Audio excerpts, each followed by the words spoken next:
Hey everyone, and welcome to our podcast. This is Champurrado coming at you live from the internet. Before we start, we just want to say that the jokes we make are not meant to hurt or discriminate against anyone. Everyone is entitled to their own opinions, and we should love one another for our own individualism. We live in a cruel, unadulterated world during abnormal times, and the only way for us to get through it is with humor. Thanks for listening to our project, and thanks for vibing. Enjoy.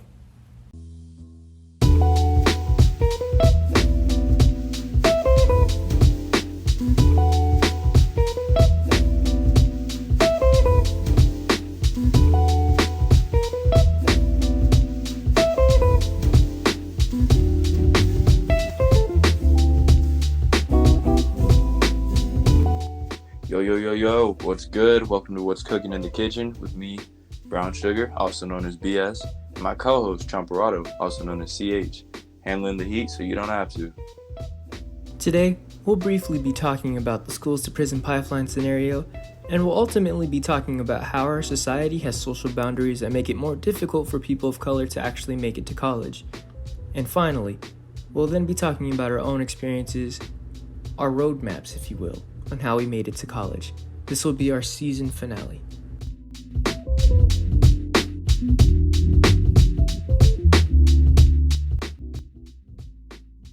So you may be wondering, what is the school to prison pipeline?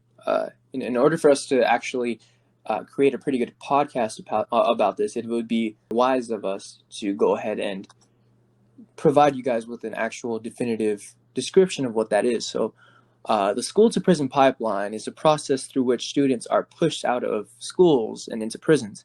In other words, it is a process of criminalizing youth that is carried out by disciplinary policies and practices within schools that put students into contact with law enforcement. Once they are put into contact with law enforcement for disciplinary reasons, many are then pushed out of the educational environment and into the juvenile and criminal justice systems. The key policies and practices that created and now maintain the school to prison pipeline include zero tolerance policies that mandate harsh punishments for both minor and major infractions, exclusion of students from schools through punitive suspensions and expulsions, and the process of, not the process, but the presence of police on campus as school resource officers. Having a zero tolerance policy means that a school has zero tolerance of any kind for any kind of misbehavior or violation of school rules, no matter how minor, unintentional, or subjectively defined it may be.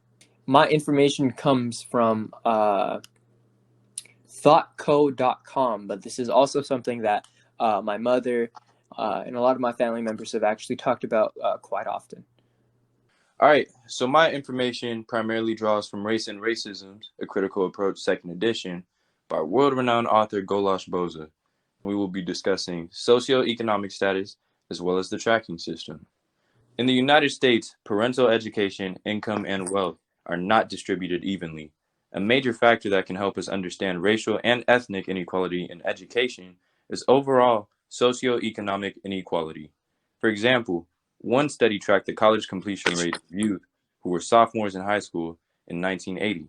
Over half of the youth whose family incomes were in the top 25% had earned a college degree by 1992, compared with only 7% of those whose family incomes were in the lowest. The higher income group, therefore, had 7 times higher chances of completing college than the lower income group. Overall, differences in family income can explain about 1/3 of the test score gap between African American and Caucasian students, and nearly all of the differences in college completion rates. So this is the segment that leads into the tracking system. From elementary to high school, students in U.S. schools are placed in different classes based on ability groups, or quote-unquote tracks. Many studies have found that non-white children are more likely to be placed in low ability groups beginning in elementary school, whereas Caucasian students are more likely to be placed in college-bound tracks in high school.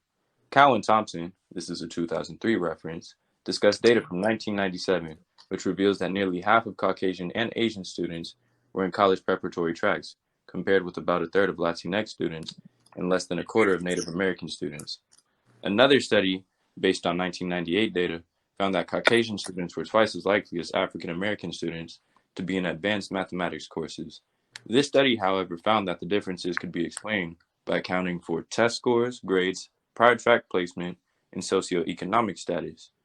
A more recent nationally representative study found that African Americans and Latinx were underrepresented in advanced sophomore math classes in a large number of schools. Moreover, Black and Latinx students at those schools had a lower GPA and rates of university enrollment. In addition to within school differences, there are also disparities between the schools. Schools that are predominantly white are more likely to have advanced placement classes than primarily Black and Latinx schools. The different opportunities of Black, Latinx, and Native American students to take advanced classes have important impacts on their overall academic achievement and college success rates. Nice. Thanks for bringing that up. And I think that also goes really well with the UC system, if we're talking about that, to be frank, because in 2019 alone, you can actually find this on the universityofcalifornia.edu/infocensor/fall enrollment glance. So it's basically the fall enrollment at a glance. And I was able to see that in 2019 alone, Caucasian American students made up about 24% of the entire UC system. Asian American students made up about 30% of the UC system, and Hispanics or Latinx folks made up about 22%. Right after them would appear to be the foreign or international folks that made up about 16% of those students, while African Americans made up only 4% of the UC system. The other 3% was undetermined, and that's quite unfortunate, because it really makes you think about the reasons why you see that number why you see that number and why it's so low. You know what I'm saying? Because I know personally, I know a lot of prestigious African American folks, but to think that that number is so low really makes me wonder, why does that happen? Why is that a thing? Where are the rest of the numbers? Yeah, where are the rest of the numbers? Where are we at? But we have to take into accountability that everybody does not have the same roadmap when they try to get to college. There are some individuals that go to college later, but there are also some individuals that just do not have that capability to go to college as soon as they can. I know some folks where I grew up, which is basically in the Valley. There are individuals that are not necessarily African American, but when we talk about Hispanic or Latinx folks, there are some folks that didn't go off to college that I know, or couldn't pursue a higher education due to the fact that they needed to help their family members work in the field and had to help provide for their home, and it's very serious. Sometimes they go to community colleges to try and balance that out, to try to achieve some form of higher education, but they do have a lot of boundaries, and a huge barrier that they have is that socioeconomic status, because that doesn't allow them to reach further beyond. You know what I'm saying? Yeah, money buys everything, especially when it comes to education. It truly does. And unfortunately, there are people that just do not have the money to get to where they need to be. And of course, they have financial aid that can balance that out. But even with financial aid, sometimes that just won't be enough. And besides talking about like helping out in the fields, there are some individuals that get caught up in other types of activity. For example, gang-related activity. I know a couple friends that I've met in elementary school that I grew up with, and we went to different high schools. And those specific individuals that I won't name for security reasons, they weren't in high school all the time, or they weren't in their classes all the time, and they were often seen smoking and chilling on the side. And yes, they were still my friends. And they're like, "Whoa, is that so and so? Like, man, I remember your afro. Like, what's going on, man?" And like, they're good people, but college wasn't the route for them. And instead, because of their environment, they got caught up in some gang scenes. You know what I'm saying? It's two different pathways, yeah. Because y'all started off on the same track in a sense, because like you both kind of went to the same school. It's just one kind of chose the latter, I guess, due to social experiences. Like. Yeah. My dad, he went to college, and then he got his bachelor's, and then he stopped. And then I think when he was in his early 40s or mid 40s, he went back and got his master's. And so like co- college isn't for everybody, but there's also the fact that college uh, that experience is acquired based upon what walks of life they're a part of. Like maybe you don't want to go to college immediately as soon as you're out of high school, but maybe you might want to go later on down the line. You know what I'm saying? Yeah, I hear you. Mm-hmm. I know with my pops, he actually got a scholarship to play baseball for Long Beach State, Oh, word? but it was only a partial scholarship. Yeah, because he used to be like top tier at his high school, Mm-hmm. and so he accepted it, and he was working his way through. But when my granddad and my grandmother split up, he had to kind of like stay back and help out his grandma or my grandma, his mom, uh, like provide financially in a sense. And so in doing so, he had to drop out of school and he ended up working 3 jobs. To this day, he still works 3 jobs, but it's only to like pay for the life that we're basically living right now. Mm-hmm. So I wouldn't say that, well, the college route isn't for everybody, but it's not necessarily like if you do choose to drop out, there are ways to make it. It's just a lot tougher than without a degree, Mm-hmm. especially for a person of color. Yeah, I know. Yeah, I know plenty of people that that that had to drop out for personal reasons. Mm-hmm. And it's so tough. I know my cousin Ashley right now. She's in college. I think she has like 3 or 4 kids. I think she has 4 kids. She has 4 kids. Um, and my cousin Ashley she's a real tough woman, and she's awesome. But right now she's like, to make her life easier and to make the lives of my little cousins easier. She's in Mm-hmm. college right now and she's trying to better herself, and I give her so much respect because not only is she raising 4 children, but she's also handling a job, and she's also trying to get into school and all that, or finish her schoolwork. So, you know, That's what's up. Yeah, it, she's doing it all. she really is, and it makes you think like the way we try to pursue higher education comes in waves. Like it comes in different forms. And when I say that, I mean there are individuals that have the thirst for academia. They have the thirst to try and learn and to expand their ability to comprehend the world by gaining more knowledge. Like we try to get out there and learn everything that we can. But there's some individuals that have to get, not necessarily, not saying that academia isn't serious, but they have to get serious in the terms of dealing with the actual world, and they have to sacrifice their ability to go to achieve higher education. You know what I'm saying? I hear you. Mm-hmm. And just to add on to that fact, as like a comparison, I guess like in high school, because like there was this one kid, and they used to say that he was my cousin. We were just really close. You know how like families do, where it's like, oh, if you're really close to somebody, that's your cousin. Mm-hmm. So me and my cousin, we're basically two completely different people at that high school. When you see him, he's the cool one. He's the one that like people typically hang around, or most of like the African American students hung around. And me, I was more of like the academic kid, the extracurricular kid, you know, the kid that was like trying to make it to college. You feel me? Mm-hmm. He wasn't necessarily worried about that at the time. And so I guess as a way of kind of like dragging, or not dragging me down, but like as a way to kind of like distract me from my school studies, not to say that he dragged me down because he did bring me up. He was the one that kind of like got me more of my confidence.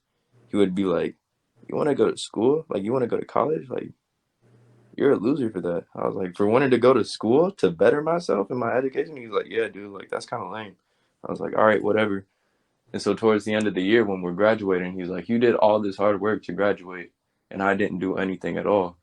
And at the end of the day, we're on two completely different tracks. Me getting my degree, him at like a community college. Not to say that a community college is bad, but like he Mm-hmm. didn't try and he didn't reap the benefits of his rewards. Right. Yeah. Mm-hmm.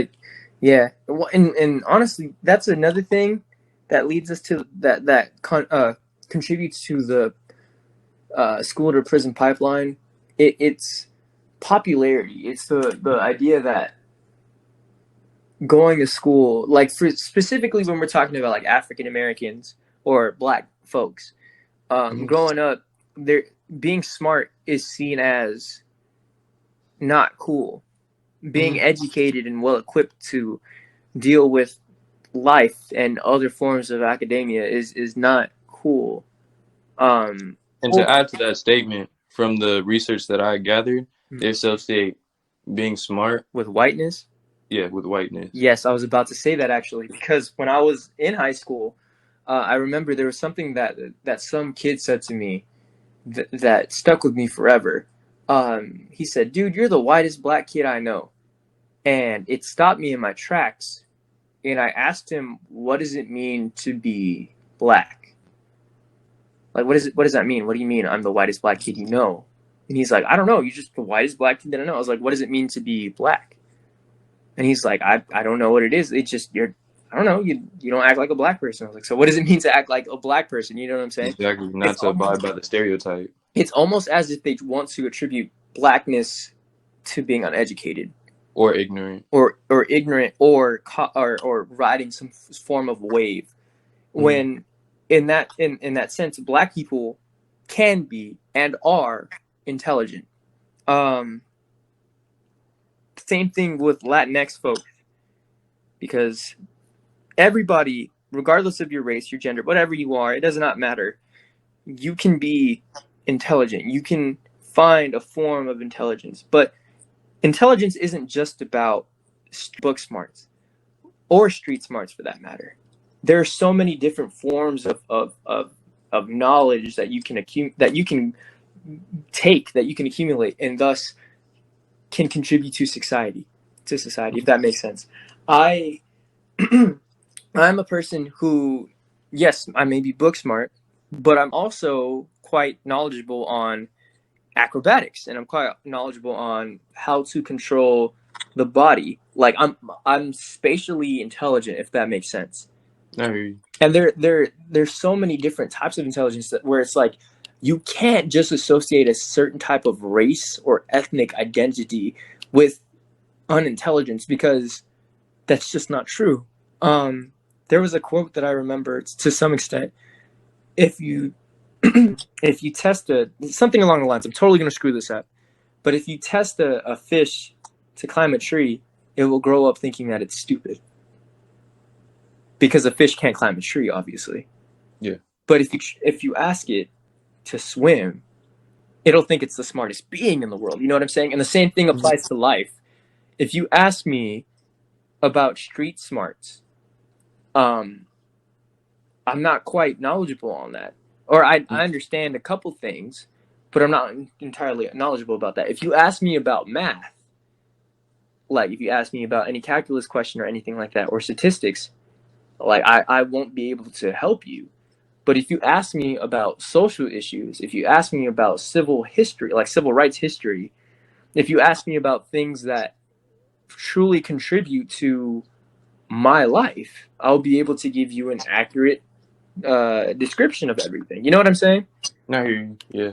And I think that goes hand in hand with black people. You know, if a black person, for say, can't write a whole entire essay, which is rather important, but if they can't write a whole essay, you know, that's okay, because they can do something else. Exactly. You don't have to be good at everything to be considered smart. And it sucks that our school system makes us think that. There are two types of perspectives in this. There are two ways we can think about our school. We can think about it in the case of us being forced to learn everything and to be good at everything, or it's supposed to give us a taste of all these different subjects so that we can figure out what we want to do when we get to college. Those are the two perspectives that we can have of that. I hear you. I Because choose I hated history in high school. Let me tell you that. C, but as I've said, I hated it, but I was good at it. yeah. Same thing with math. I hated it, but I was good at it. Mm. With science, I was just complete crap at it, and I used to get super frustrated at it the entire time. Even my parents would like put me in tutoring, which luckily we were, you know, privileged enough to have in terms of like money. Mm-hmm. But I used to think that I was dumb because I didn't understand concepts as fast as the other kids. Mm-hmm. Yeah. And that's something that also gets us as well. Just because we can't understand a concept as quickly as other people doesn't mean we're dumb. Yeah. That's such a terrible thing that we've been taught. I know that, like, when it comes to math, as I've just said, I'm not the brightest, I'm not the sharpest knife in the cupboard. I'm not the sharpest tool in the tool shed. Anything like that. Like when it comes to mathematics or when it comes to things like that. But when it comes to historical things, like when we talk about like U.S. history, I remember when I was a junior, we used to have president's quizzes, and I used to do so well on them, and I would be working at my one job at the gymnastics place that I used to work at, and Mhm. really be like, I'd talk to one of my friends, and because she was a gymnast there, and I'd be like, hey, ask me about any president. She said John F. Kennedy. Go ahead. And I was like, okay, this is his political party. This is when he was president. To this. His vice president was Lyndon B. Johnson. This. Like, you know what I'm saying? Like, I was given all of my knowledge, and she was like, wow, that's pretty good. And I was like, yeah, but what am I gonna do with that? um, Hey. but yeah, I think it's important for children of color to realize that, you know, you don't have to be intelligent, or you don't have to be knowledgeable in anything. Um, I wish the school system engaged different ways of teaching culture in a sense, like including more culturally relevant pedagogy, like if you're familiar with it. how so? Can you further elaborate on that? So the definition for culturally relevant pedagogy Mm-hmm. is is basically teachers displaying cultural competence Mm-hmm. or skills at teaching cross-cultural and multicultural settings. So it makes the work more relevant to different backgrounds. Mm-hmm. As I say, for like take a history class, for example, we learn more about like the European side and like the United States side. When I look back on history in high school, why is the first thing that I think about in my culture slavery? That The one that pisses me off. that's a good question. And I think that can also contribute to why a lot of Black folks don't. Don't pay attention in school because it doesn't respond to them. Yeah, because it's not meaningful to an extent. Like, Mm-hmm. um, growing up, I think the thing that made me realize that school is important, besides my dad, was just watching or evaluating who was in charge and who held high standards in society, or just I, who had high occupations. Like, how many Black lawyers and attorneys do you know? I don't know that many. How many yeah, Black doctors do you know? I can count the Black doctors on my hand. probably. How many Black teachers do you know? Not enough. Mm. You, I evaluate how bad we're needed. Um, Where the abundance is also important too, because they highlight us in sports and media and entertainment, which is cool. But where are we in the education and information? exactly. Like, when the movie Hidden Figures came out, like, Phenomenal movie. phenomenal movie. But I think it played a very important role in society. And you might ask why. And I would say because seeing Black women in such prestigious roles can inspire a generation to do to do what they did. Um, Mm-hmm. if I saw it, like if I was a kid and I had a different route, if I saw a Black man solving equations at NASA, I'd be like, bro, I want to be just like him. You know what I'm saying? I hear you. Um, Because my baby cousins be looking at that stuff too, and it really like brings a little tear to my eye to see him like actually get happy and hyped to see representation, whether it's in media or whether it's in just in news in general. because knowledge within itself is so important, Very. and and when we see these little kids, these children get inspired to want to go on and be prestigious, like that's what's needed. You know, Mm-hmm. I got nothing against you if you want to make music. I got nothing against you if you want to play sports. Um, but I do have something against you if you talk bad about a Black child wanting to pursue a higher education and claiming that they are acting white, because it's toxic and it's demeaning. Like, what does it mean to act white? Why is white seen as such a positive thing? It shouldn't be seen as anything at all. Neither should being Black be seen as anything. You know what I'm saying? Well, maybe not as anything because those ideals also lead into the all lives matter topic. You're right. You're right. But what If I you can reword it, but I get what you're saying, like, definitely. let me try that again. What I'm No, trying to no, but I want to specify so other people aren't like, oh, he yeah, I said got this. you. Go ahead. Yeah, Yeah. let me try this again. Being white isn't a bad thing. Being black isn't a bad thing. Being any type of race or any type of gender or any type of religion, anything like that, it's not, nothing is bad at all. Um, I don't think somebody should be held to the standards of another race to determine their worth, though. Does that make sense? Yeah, I hear you. That's better. I don't think that you should not hold a black child to the standards of a white child and force them to mimic their every move and ability, because everybody's so diverse and we all bring something to the table culturally, you know? Mm, Like, you can't tell a Southern Asian person to stop embracing their cultural identity and to act a certain way, because if they lose just that, yeah. I'm sorry. They lose a piece of their culture. Yeah, and Yeah. that's important for them to keep. Like, that we need that because then we can learn from them. Mm, At the end of the day, regardless of what path you take, the goal in life should to continue to learn no matter what. You know? yeah. You don't stop learning until you die. Exactly. Right. Yeah. Like, you gotta, if you're not learning how to do quadratic equations, or if you're not learning how to do anything calculus related, or learning about critical race theory, then learn how to cook, learn how to change a tire, because a lot of people don't know how to do that. For Um, some reason. for some reason, Life skills are very important. Trust. I just taught myself how to change my brake light. Actually, Oh, good for you. yeah, it's only like 2 steps though.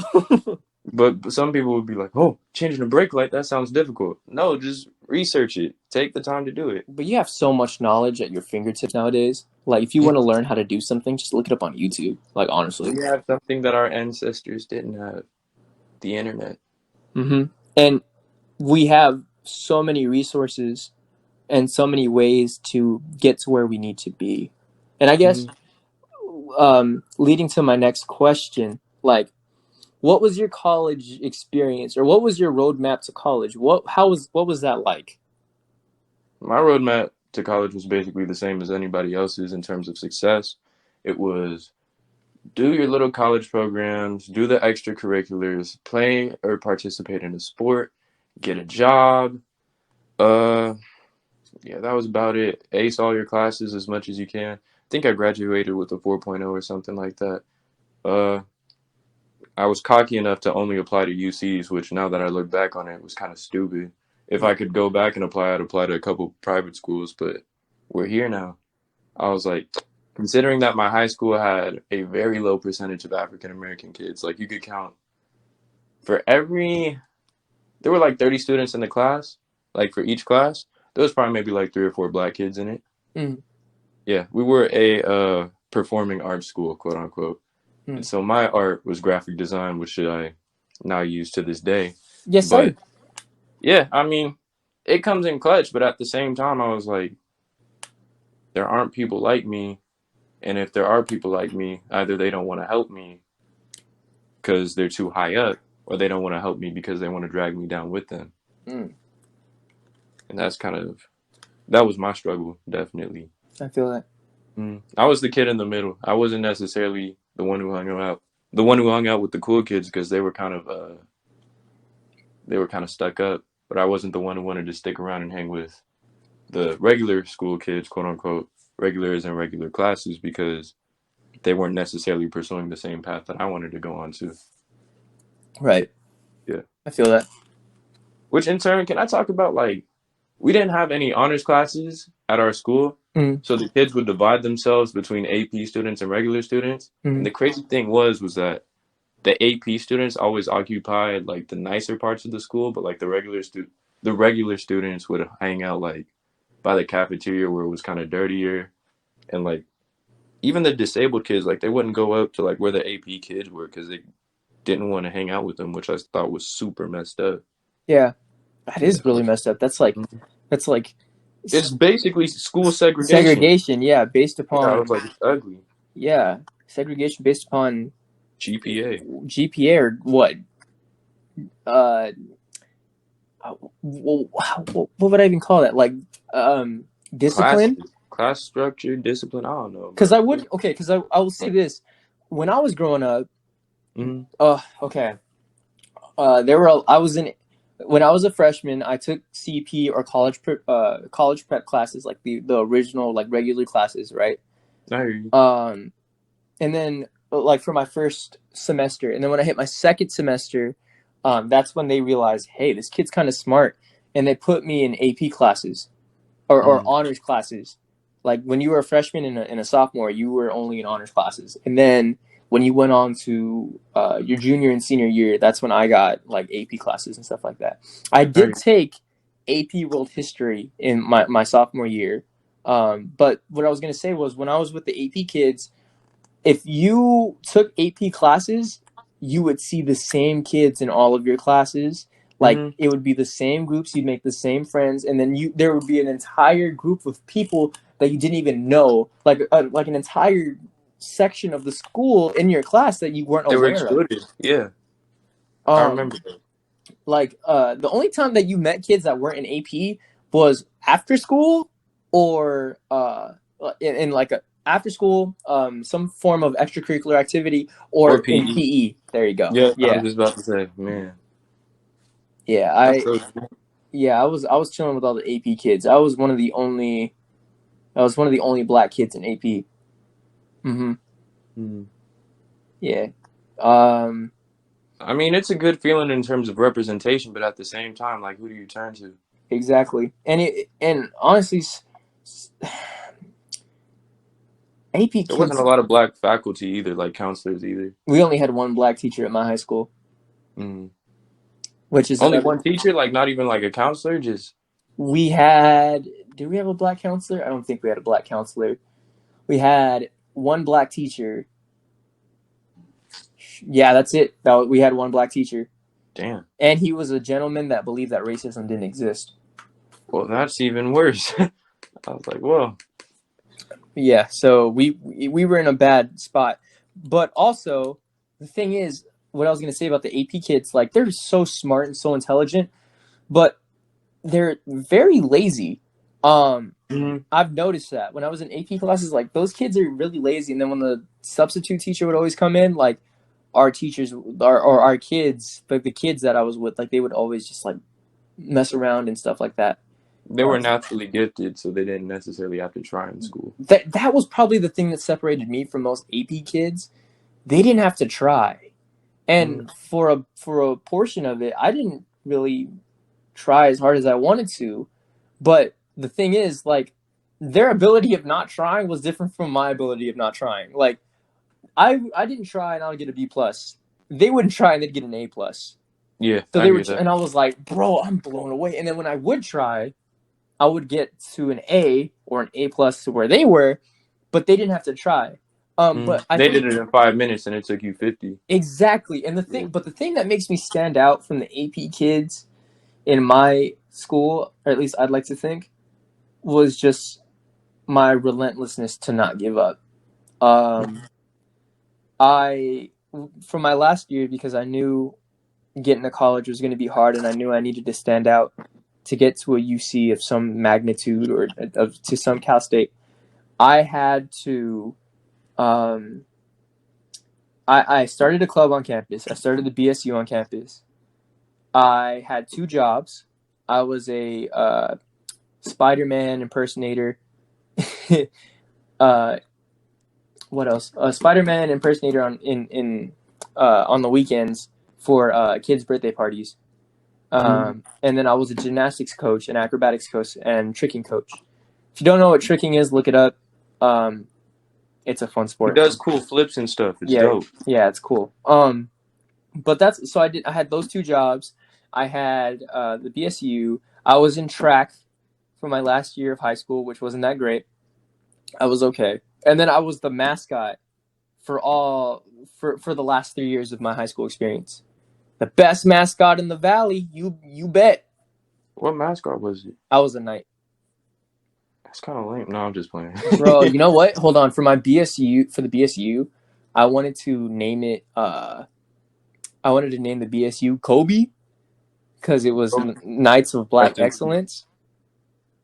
Nice Like, black. Oh, that's dope. right? It's so cool. Like, it's I such. like that acronym. It goes. But the thing is, one of the administrators said that we couldn't use the word black in our. Yeah, I know we couldn't use the So word how does black. the BSU work? Oh, we had to call it like the African American Acceptance of Cultures and Ethnicities Club or the ACE Club, which That's was very extra for no reason. it really is. But hey, we didn't want to hurt that person's poor heart. When I look back on it, like if I was that age, if I was me right now, I would have went back and been like, no, I'm Your raising this up. mentality now, just in that little kid body of yours. Yeah, like I would have lit her, and I would have. You know, at my school, I was told that the Black Panthers were a terrorist organization. At my school, there would be some ugly stuff that would happen in my school. We would have like little fights where it would be literally blacks, or they would call it quote unquote blacks versus Mexicans. Like nobody really got along with anyone. That's terrible. Literally, I was like, we're fighting each other, and for what? For fun, for a trend? Like we look stupid right now, which is why I would just kind of mind my own business. I didn't necessarily have too much of a social life because if I did get into a social life, we would just be scrapping for no reason, or we'd have beef for no reason. It's just stupid. Why are we gonna fight over race at school? Yeah, Where the kids is already laughing at us. like there's nothing to it, but like there's no We reason just why look we more should be doing it. ignorant. Yeah. Yeah, but yeah. To go back to what I was saying, like at the end of the day, I had taken. Oh, and for my senior year, at the end, I had taken 6 AP classes and a college course. That's what's up. So throughout my entire high school career, I had taken 10 AP courses. I passed all of them, but in terms of the tests, I've passed half of them. Which, I mean, it is what it is, but I tried, and I made myself stand out. That's what matters. Yeah, like I did everything I could. And the thing is, I knew getting into college was going to be so hard after I saw my first SAT score and I'd taken it so late. And I realized, dude, I might not be cut out to go to college. That SAT is tough, but that's a whole different topic in itself. Like, bro, I took the SAT once, and I remember crying to my ex-girlfriend. And I was like, bro, it's over. She's like, what's the matter? And I was like, I got this on my SAT score. I'm not going to college. But I was so determined to show that I had so much more to add or so much more to show. Like I ended with a 4.2. Like I have so much more to show than my SAT score. Don't count me out like that. And luckily, the fact that they base your performance on one test is stupid to me. it is. I to wrap it up, I did eventually, like, I was at a track meet and I got accepted to UCI. I saw the acceptance letter and I was so happy. And people were so quick to discredit why you got accepted. Mm-hmm. You got accepted because you were black, you know? Mm-hmm. They need more diversity. Affirmative action. Action. Like, you didn't really deserve to get in there. Like, I was so quick to say it. Like, it's almost as like us being black people or us being like as diverse as we are discredits our ability to be prestigious as anybody else. And it not only is it hurtful, but it also makes you really realize that the people around you don't want to see you win. They want to see you, they just want to see you fall. You know what I'm saying? Mm-hmm. But hey, we both got accepted. Both did. Even though this wasn't my first pick, I would gladly accept it just so that way I can represent. Oh, this is my dream school. I wanted to go to UCI. I was like, I was okay with going to UCI, and then I freaked out when I saw the percentage of people that went here. And I was like, no. I went to the Black Family Celebration. I was like, there's so many black people here. Oh, yeah, that's a lie. That's a scam. Y'all lied to me. Y'all lied to me. Oof. Hey, Bucko, my bad. Hey, we needed more black people, so I was like, hey, welcome. You're an anteater now. It's not. No, but it really looks good on your resume. That. Ooh. It looks good on your resume, you know what I'm saying? Mm-hmm. But And talking about like the college experience, how has your college experience been as a Black person? As a Black person at UCI, Mm-hmm. it's pretty chill, but at the same time, I haven't really like expanded my surroundings towards other races in the sense that my first year, I lived in the same house that you lived in your first year, which was the Black Scholars House. Amen. And in the Black Scholars House, you live in an off-campus dorm that is completely away from the rest of the communities. And so the one community that you live in is segregated, or not segregated, but like separated from like all of the other students your first year. So when they see you pull up on campus, they're like, "Oh, you go to our school? What year are you?" And it's like, "You're first year. You don't live in the dorms? No." It's like, how come we never see you around and you're, well, they don't actually say that you're Black, but they kind of pause their sentence and I'll finish it for them. And it's like, well, because we're very inclusive and the Black percentage at UCI is very small. And it's kind of a very delicate topic to bring up with people in the sense that the Black community at UCI does a very good job at staying hidden. And Yeah. that's mainly because I feel like our mentor, I think he referenced this before, is just because they want to stay hidden just in case anybody tried to like attack us in a sense. We're like the Mandalorians. You said like what? We're like the Mandalorians. Low key? Yeah. This ain't a shout out to Disney, but you know, This is the way. this is the way. um, I think as being on campus, with as small as our Black percentage was, being around Black people, like really did enhance my school ability. Like it really made me feel comfortable. Like going to the Black Scholars House like every night after work.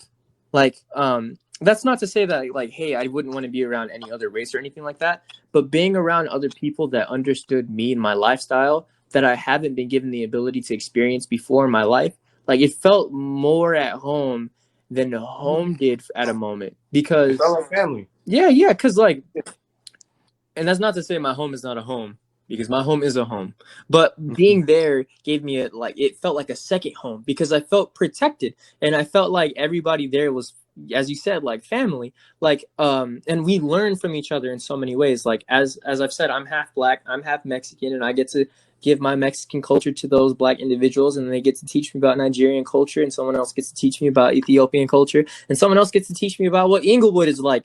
Like, you know what I'm saying?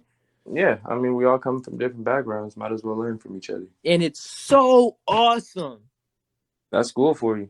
And that's why I like the Center of Black Cultures and Resources. There's so many. It's such a long acronym for no reason. Just call it the BRC. The Black Resource Center. Just call it that, not the CBCR double R lowercase L with an apostrophe. Snoop Doggy Dog. That's what I'm saying. DO double G. Like, come on, bro. Just make it short and simple. But the BRC is nice. Relatively small considering UCI and like the percentage of African American students that we have. But at the same time, it makes you feel welcome. Like the movie nights or the movie days that we be having is really chill. Yo, wait, hold up. Oh, You cut out for that entire part. Can you say that again? I cut out? Yeah, Oh, yeah. shoot. All right, my bad. Even though like the culture center is like relatively small, like I still feel welcome. Like where we have like the movie nights and stuff, like I find that really like heartwarming in a sense where we can all just kind of band together and just chill. Like not have to stress on like school or anything like that. We're just all together enjoying a space, kind of like as a family. Right. Yeah. Yeah, man. I miss college sometimes. I miss college too. And I'm blessed to have been given the ability, the mental capability, and just the overall will to get to where I needed to be and to achieve some form of higher academia, or to achieve some form of intellectual betterment. Mm. Yeah, Living out the dream that my pops couldn't. living out the dream that my ancestors could. Yep. Even higher. Mm-hmm. Even some, actually, yeah, I would be one of the first men to graduate on my mom's side. Mm-hmm. I think I'll be the first man in both of my families to graduate from a UC. That's pretty good. Yeah, I'll definitely be the first first man to graduate from a UC, And hopefully the first man in my family to get a PhD. We're Yep. shooting for success. We're shooting for success. Let's become doctors and try to avoid debt as best as we can. Yes. Whoa, that. Ooh, student loan. Ooh. Not fun. All right. I think that's good. All right, bet.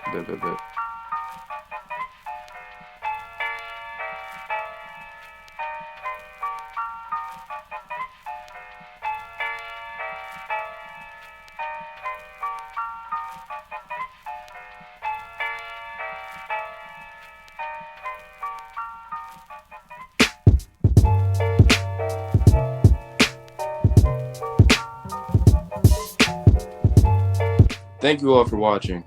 While this has been a long journey, we appreciate everyone who tapped into our show to show support. Yeah. Me and my co-host created this project as a means to educate, as well as a way to tell entertaining stories of our own personal struggles.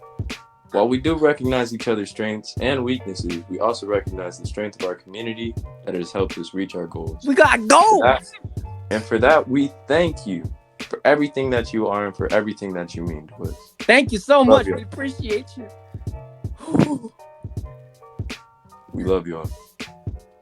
Thank you all for listening. If you like this podcast, you know what to do. We'll see you in the next season. Maybe. Hello. Oh, we'll see you. We'll see you. We'll see you when we see you. And Yeah. if you don't see us, or if we don't see you, then you'll see us. And to any incoming freshmen that might be watching this podcast, welcome to UCI. Good luck. Good luck. May the odds be so ever in your favor. What's cooking in the grill? Season 2? Season 2. Oh!